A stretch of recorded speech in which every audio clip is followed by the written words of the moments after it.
Welcome to the NCIA's Voice of Cannabis. Join hosts Aaron Smith and Jimmy Young as they dive into the pulse of the cannabis industry, featuring weekly guests who break down big topics like standardization, evolving regulations, and exclusive member spotlights. Get informed, get inspired.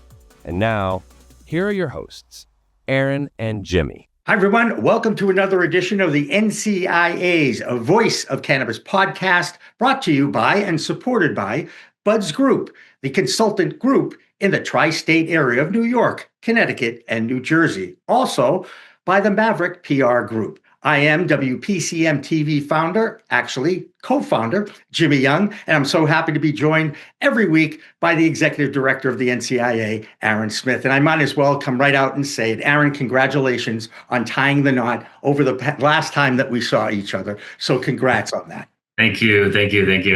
And I appreciate you carving out time in the first week, if you will, and finding the opportunity to chit-chat a little bit about the issues of what's going on in the cannabis industry today. Because right now, as we sit here and talk on July 1st, there's a lot of movement going on. Certainly, all eyes are on California, where Governor Gavin Newsom has put out an executive order, actually did a little while ago, and now it's going into effect. And that would be a 4% increase in taxes from 15% to 19%. And it is, needless to say, caused quite a bit of discussion in his state. Where do you think this could end up? And is there any chance at all, do you think, that the governor may get, with all the pushback that he's gotten, can he react to it and maybe pull back and suspend it for a little while? Well, the ball's in the legislature's court. So, this is a huge existential problem for the industry right now. The taxes in California have been crushing the industry already. And that 4 points, it's something like 25% increase that on top of what we've already seen going into effect. It's gone into effect today. Yeah. There are opportunities that for what they call a trailer bill that would be a follow-up piece of legislation to the budget that could reverse the taxes. But this is a huge issue, and I think it extends beyond California's borders in the impact on the industry, certainly to the ancillary businesses that serve the industry. Well, and in Governor Newsom's defense, many governors are always looking to tax the cannabis space like a knee-jerk reaction when their budgets don't actually match up to where they expect. This is a dangerous precedent in this industry, and it doesn't help anybody in the industry. Not that the government ever would like to help them, but it makes it even more challenging. How do we enlighten some of these state legislatures that maybe using cannabis as an excuse to increase the taxes? Does that make any sense? Is there any way to change that? Well, we have to educate them on what is a reasonable tax rate. California certainly has an unreasonable tax rate. California is not known for being, very business friendly for, any business. And, while we're the only industry that has been out front saying we want to pay taxes, we want to pay our fair share, we want to be regulated. But there has to be an industry to tax. And if you get to a point where the taxes are so high that the consumer goes into the criminal market where, guess what, there are no taxes, then that defeats the purpose, because overall tax revenues go down. We're already seeing a reduction in legal licenses that are being abandoned in California because they simply can't be successful. So it's a matter of building relationships with regulators, yes, but also in this case legislators, and making them understand that all the costs associated with the cannabis business on top of taxes. We have to be the middle ground. So we're alcoholized today, and actually I would say taxes should be less than alcohol so that we can encourage more use of cannabis over alcohol because it's such a safer substance. Yeah, and when people look at the facts and just look at the facts, what you just said is not opinion; it's factual. Okay, that there are far more, and also daily use of cannabis now has passed alcohol. Alcohol sees cannabis as a threat to the point, I believe, Aaron, that they're trying to actually get into the cannabis industry in some capacity, aren't they? Yeah, we're seeing beverages out there, on the hemp side in particular. Great. I think this is a great thing to have these products in the mainstream supply chain. And, but when you look at the tax rate right now, and you look at the per dose, it's pennies on the dollar alcohol to cannabis. Alcohol taxes are pennies on the dollar we're seeing in cannabis, and that just doesn't make a lot of sense. Right. Well, none of the things that happen a lot of times in our laws and our government make sense anymore, but it's the dollars that dictate these policies, isn't it? Yeah, that's right. And again, though, is taxes are too high, it reduces the overall revenue to the government, and people lose their jobs. Then they're paying less taxes in income taxes, and there's all these knock-on effects. So back to California, though. I mean, I think there is hope for getting something passed this year. I know that the California Cannabis Industry Association is doing incredible work trying to push this up the priority list in Sacramento. But it's going to be it's incumbent on anybody listening today who's in California to as soon as this is over, call your legislator and ask them to make this a priority. Right. And if I remember my news correctly, there's been two committees in the California Assembly that have already voted unanimously to suspend the tax increase that goes into effect on July 1st. Right. The whole California Assembly voted unanimously. It still didn't make it into the budget. So it's one of those procedural issues where this actually has the support. Republicans have supported it because they don't support tax increases in general. Democrats tend to support the industry there more so. So yeah, we had this very strange situation where this passed unanimously, but here we are today on the first with taxes going up. And you mentioned the word budget. I did hear you say budget, and we're right in the middle of the one big beautiful bill budget discussion in the federal government in Washington, D.C. And as I learned at lobby days this past year, it's one thing to have a bill, but it's the amendments that are attached to the bill that tend to take up the biggest challenges as far as getting everyone to agree. Or is it more like a horse trading thing? If you agree to this amendment, I'm going to agree to your amendment. Is that how it works? That is how it works. Yeah. And it's increasingly over the years, the horse trading has been done behind the scenes, behind closed doors. So there's been a lack of transparency, the leadership, and some of the leadership between the House and the Senate come together and horse trade. And we want to make sure that the cannabis industry is on the good side, the favorable side of some of these trades. And there's some concerning amendments out there. And one in particular is what could happen to the Rohrabacher-Blumenauer Amendment as part of this bill, and it could actually disappear. Would you like to give a quick history of that amendment? Because basically, it's telling the feds stay away from state legal medical facilities. Correct? Yeah, I mean, this is something that we worked on for years as a movement. Passed this in 2014. The Congress passed into law essentially a budget rider that said you cannot use tax dollars to go after medical cannabis providers, patients, caregivers, and that includes dispensaries and commercial operations. And of course, most states have cannabis that's for adult use and medical use mixed behind the same counter through the same cash register, right? So this has protected the industry from criminal prosecution. And it's become a non-controversial item, but here we are today, where the current Congress is taking up a bill where they somehow forgot to include it. So we're making a lot of noise to make sure that they understand. As Texas just became the 40th state to pass medical cannabis, how could Congress a Congress that so it purports to support states' rights, be trying to undermine the voters of Texas who have passed a medical cannabis law? It makes no sense, and I'm hopeful that we will get the amendment reinserted into the budget at the end of the day. And you mentioned Texas, so I have to follow up with that. On a Saturday night, Governor Abbott made sure that the medical community, the medical marijuana program in Texas was given a few more diagnoses that they could offer cannabis as a prescription to patients. And then not even 24 hours later, he vetoed the hemp bill that caused an incredible response from his lieutenant governor, Dan Patrick. And without flat out calling him a liar, he basically did say in his press conference that, oh, dude, the governor just lied to me because he said he was going to pass it. Now, I'm sorry. I can't imagine that's good politics, is it?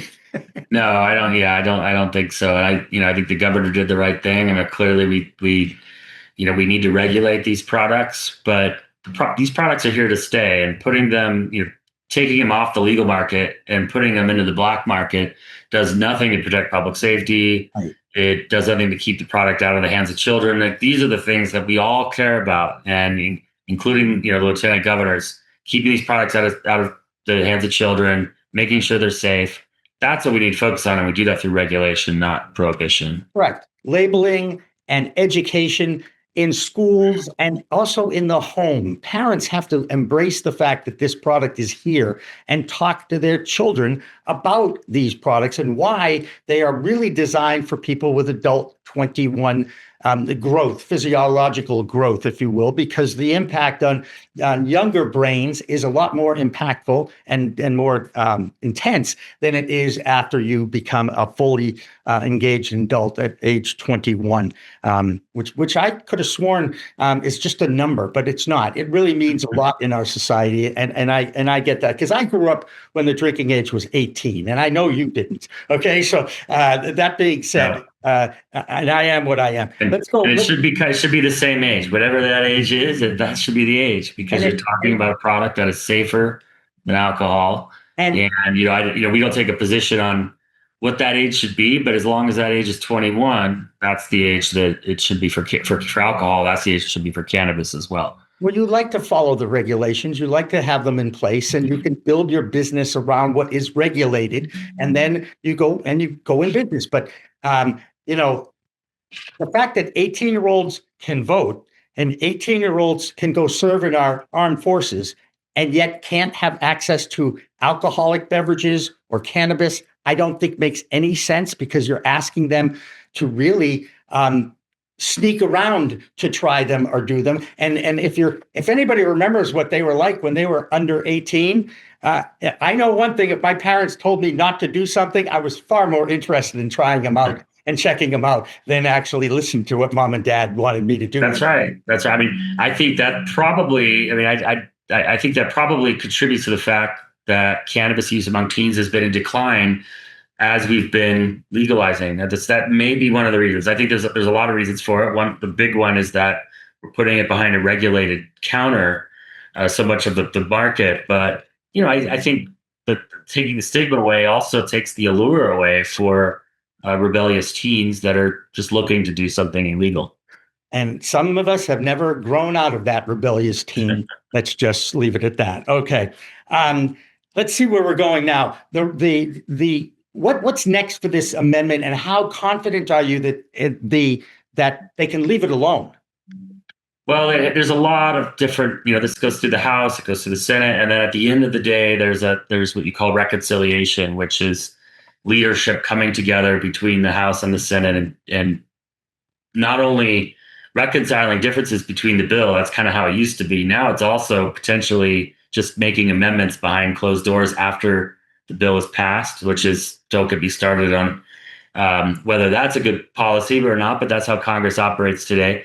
But that also provides us the opportunity to have allies kind of horse trade to make sure that this amendment gets reinserted.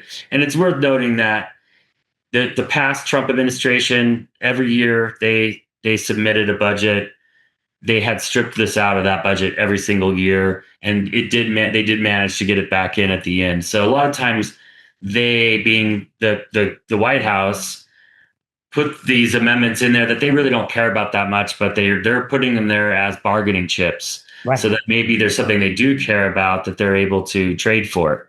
Right. And so that's sort of, I think, the game that's being played, and that's why.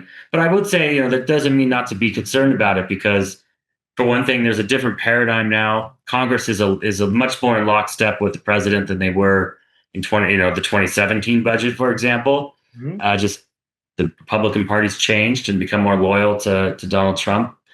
So that's something to be concerned about, but also that, there's so much going on that even our allies, the cannabis issue is not in the top 5 list of priorities. No. And that's why it's so important that the industry be politically active to push the issue up the priority list. Right. And also have the populace, don't be afraid to pick up the phone, send an email, talk to your local. Makes a difference. Yeah. Make a difference, because the squeaky wheel will move that those options. I do want to ask a question about the House Appropriations vote that happened, and they're trying now to ban intoxicating hemp products at the federal level, which is, of course, how it all got started in the first place, didn't it, with the Farm Bill in 2018? So now Congress is looking to undo a mistake that they made in 2018, or let me rephrase that, didn't implement the regulations that were part of that Farm Bill in 2018. They had expected the FDA to actually do that. They did not, for whatever reason. And now we're trying to undo what was already done. And I would think the entire cannabis world is frustrated with what's been going on and how they've been played with and toyed with this issue. Yeah, I mean, the fact that we have a complete lack of regulations surrounding an intoxicating product is not anybody's ideal. I mean, that's not what the opponents of cannabis legalization want to see, and it's not what those of us who want legal cannabis want to see.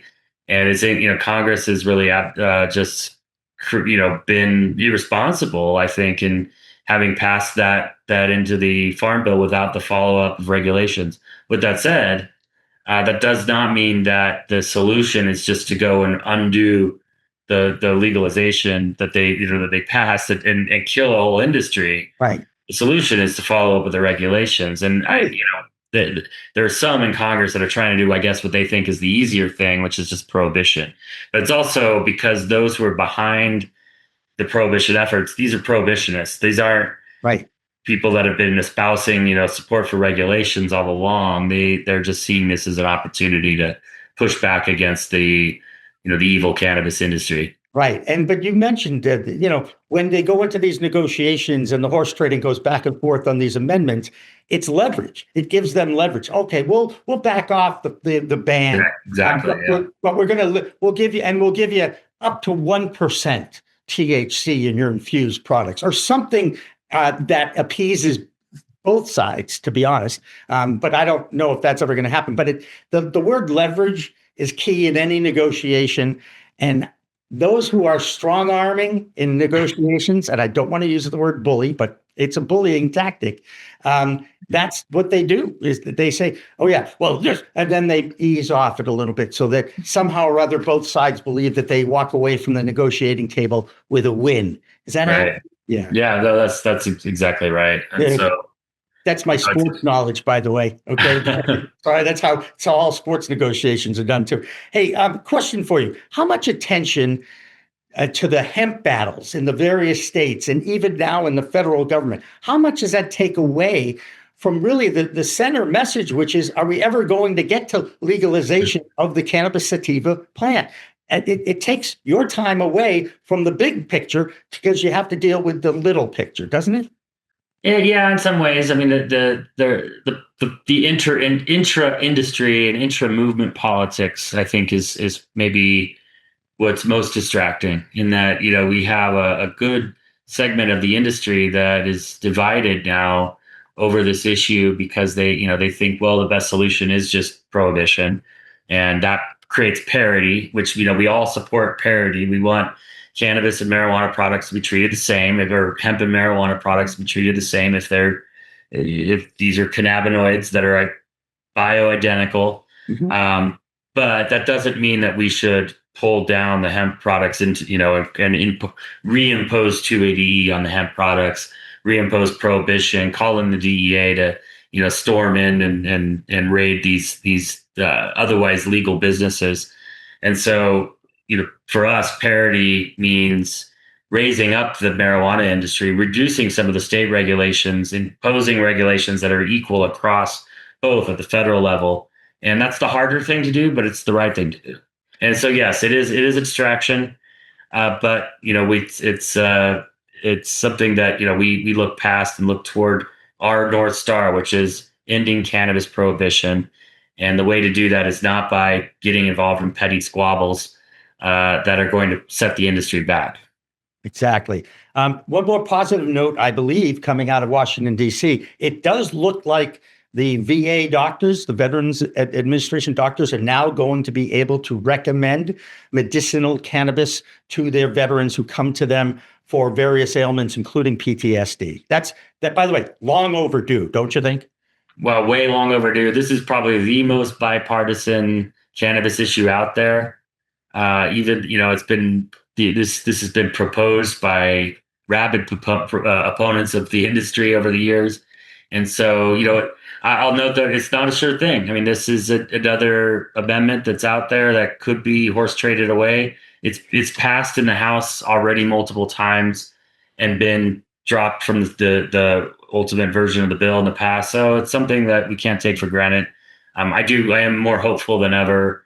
This is something that is, like you said, way past overdue, and it's very non-controversial. I mean, nobody thinks that veterans should be denied access to plant medicine when their doctor says it's the best treatment for them. Right. And again, look at the options that these are veterans, the people who have represented our country and fight for our freedom, are handed opioids and handed, or wait, they don't even need the opioids. They can go to the bar and abuse alcohol if they want. Right. I mean, it's there for them to do that, and they're looking the other way on that. And I'm like, this makes no sense. These are the people that need the help the most, our veterans. And these are the people that are fighting for our freedom. And if they don't have the freedom to choose a natural plant medicine under the guidance of their doctor, then who does? I mean, this is this is something that 90% of Americans support. Legal access to medical cannabis. I don't think there's any other issue that I can't think of another issue that has that kind of public support. And I don't think there's been a poll that asked just on veterans, but I bet you'd push that number above 90% if you were to just talk about veterans. So let's get this done. Absolutely, and way overdue. I want to talk a little bit about the international cannabis scene for a second, even though I know that's outside the boundaries of the United States, but that really goes to my question. We've seen a lot of movement in Europe with Germany implementing a form of legalization, if you will.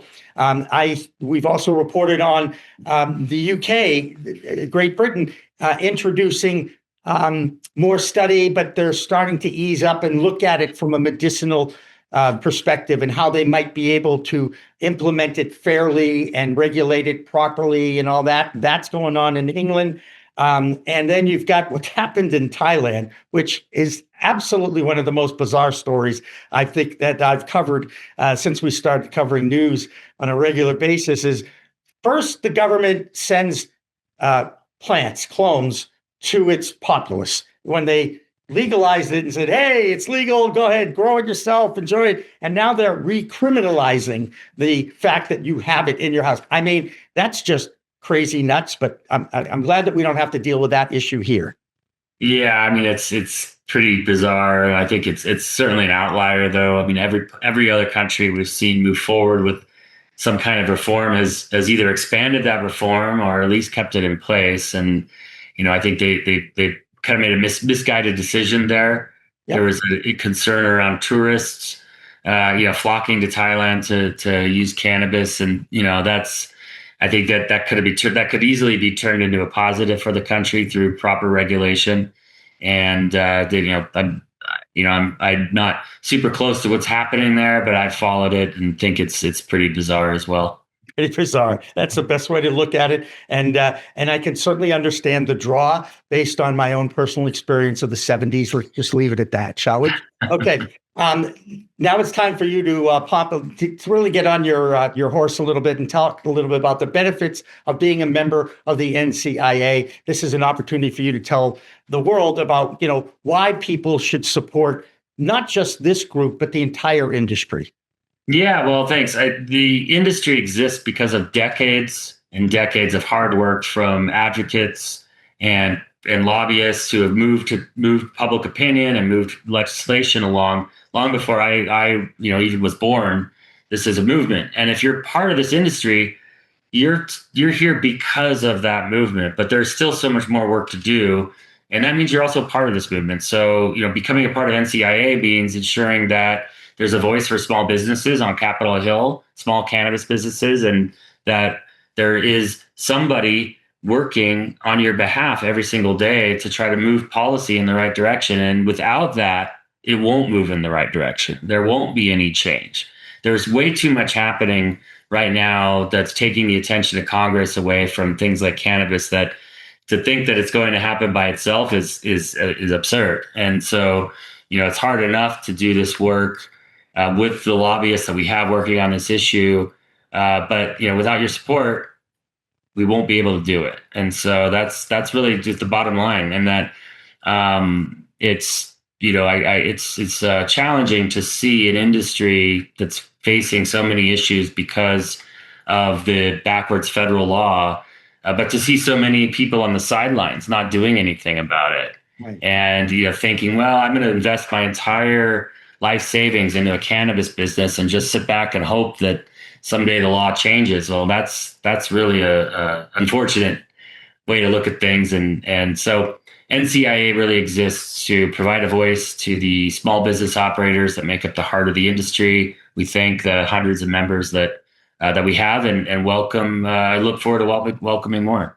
That's right. And we're going to have more opportunities for all of those members to be showcased in future programs. So for Aaron Smith, the executive director of the NCIA, I am the co-founder of WPCM TV, Jimmy Young. We thank you for watching. Remember to like, share, and subscribe, and also support your local lobbyists. Thank you.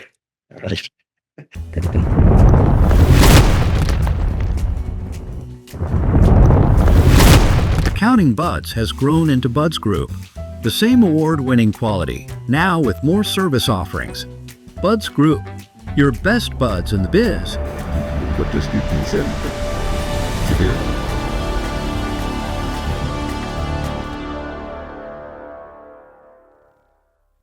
Looking for PR that over-delivers on expectations?